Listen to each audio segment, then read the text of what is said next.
It's weird to think I've already seen like most of my most anticipated movies of these year. I think the only ones I've got left are Thor Ragnarok and Star Wars The Last Jedi. How crazy is that? But anyway, that being said, one of those movies was War for the Planet of the Apes, the finale of the new Apes trilogy. We started off with Rise of the Planet of the Apes, then Dawn of the Planet of the Apes. Those are such a mouthful to say. But obviously I was really looking forward to this because I love both of those movies. I feel like they got progressively better. And with War for the Planet of the Apes, I feel like this one got even better. That's how much I loved it. So with Rise, you know, it's the origin. It's going to be a bit slower than the others. And then Dawn, it had the balls to take things slow, but it was still exciting. And this one does the exact same thing. It starts off very slow. There's a lot of build-up. But my God, the payoff is great. So this video here, there are a lot to talk about in this film, a lot of things to talk about. So I'll do an extra video on the Planet of the Apes, a spoiler video that I do with most big releases now.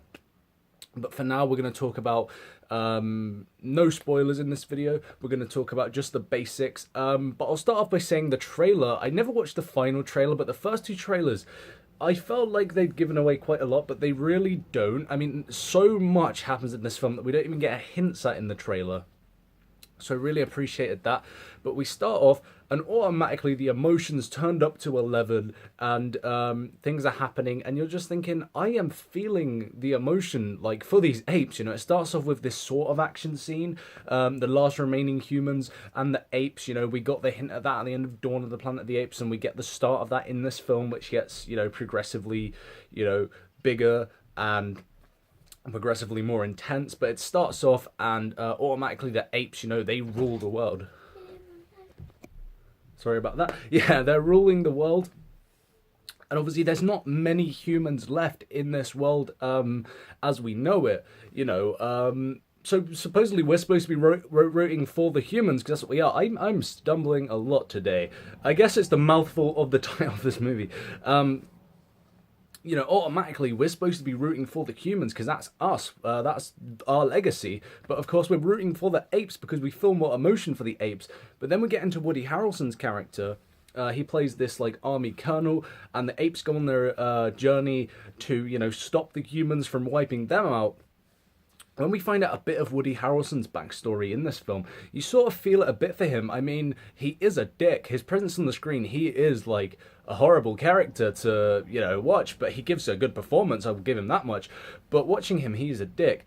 But you start to feel why he's doing what he's doing, and you're starting to feel like maybe the apes are in the wrong in some way, but you feel more of the emotion for the apes, and part of that is the amazing visuals. They look so real, they look so human-like. I mean, not human-like because they look like apes, but they look like they are real things on the screen rather than CGI.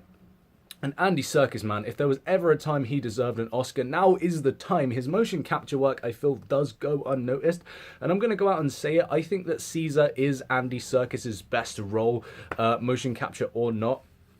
Because the performance he gives in this and the performance he gives in the other Planet of the Apes films, it just gets progressively better and he becomes more of a presence on screen.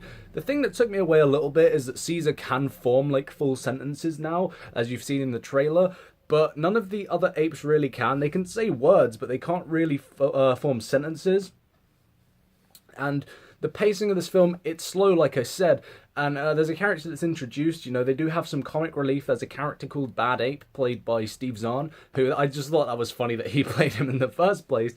But yeah, when he's introduced, you know, he has more of a comedic character to him. But when you find out about Bad Ape, at first I was sort of thinking maybe he's going to annoy me just a little bit. But when you find out more about his character as the film progresses, you really start to feel for him, and you really start to feel like he is a great character. He was so fun to watch on the screen, as with every ape in this film. You know, but when you've got actual fight scenes happening rather than the downtime, it's still really, really good. You know, it doesn't take away from the emotion of the stuff that we've seen before it, but what it does is it excites you and it gives you what, you know, you kind of expect from a movie like this, but doesn't take away from the fact that you've been watching something that really is a character study on one character and his family. And I appreciated it. You know, what I do really, really enjoy about these films is that it's easy to sideline the apes and focus on the humans, So let's talk about a far inferior movie for a second. Transformers The Last Night, or any Transformers film, they focus entirely on humans, but the movie is called Transformers. This one's called Planet of the Apes, and they could easily have the apes in the background, I don't know, to save budget or because they don't look as realistic as they should. But on screen, they look so amazing that when they are on screen and when the humans are, the apes sometimes look even better than the humans.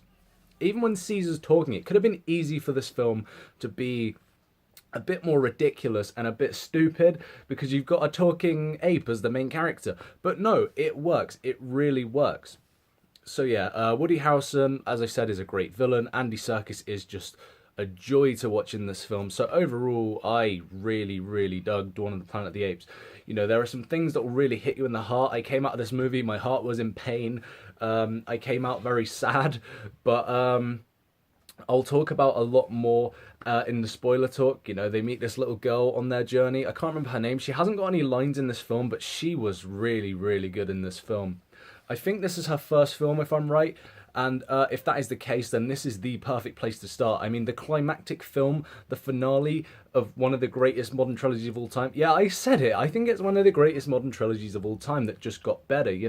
We had that with, I guess, the Dark Knight trilogy. I mean, I wouldn't say it got better because you couldn't have beat the Dark Knight, but with the Dark Knight trilogy and even like the Lord of the Rings trilogy, this one ranks among those as one of the greatest trilogies we've had for a long time. As an action trilogy, it's great, but also as a dramatic character trilogy, it's really, really good. And I absolutely love Caesar as a character. And it's a shame that we won't be getting any more of these, because I believe this is the final Planet of the Apes film, at least in this trilogy. I mean, maybe they'll do a sequel and set in the future or whatever, set after the events of the other Planet of the Apes, because this is, of course, a prequel. But I guess we'll have to find out in due time. I hope so, I really do. But at the same time, if this is just a trilogy and this is what we're ending on, then it's great. This is definitely my favourite of all of the Planet of the Apes films that I've seen in this trilogy.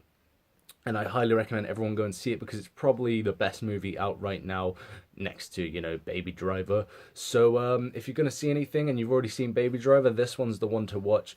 And, I will definitely be buying it on Blu-ray and adding it with my collection. So, stay tuned because I will be bringing out a spoiler-filled video where I talk all spoilers on War for the Planet of the Apes. This review has felt kind of short compared to some of the reviews I've done, but I've been trying to be as vague as possible because I really don't want to give much away before people have a chance to watch it. The spoiler review, I promise you, will be a hell of a lot longer because we have a lot to talk about. But for now, thank you guys for watching this video. I'll be back shortly. I'll probably aim to upload the spoiler video Friday or at least at the weekend, so stay tuned for that. Thank you guys for watching, and I will see you soon. Goodbye.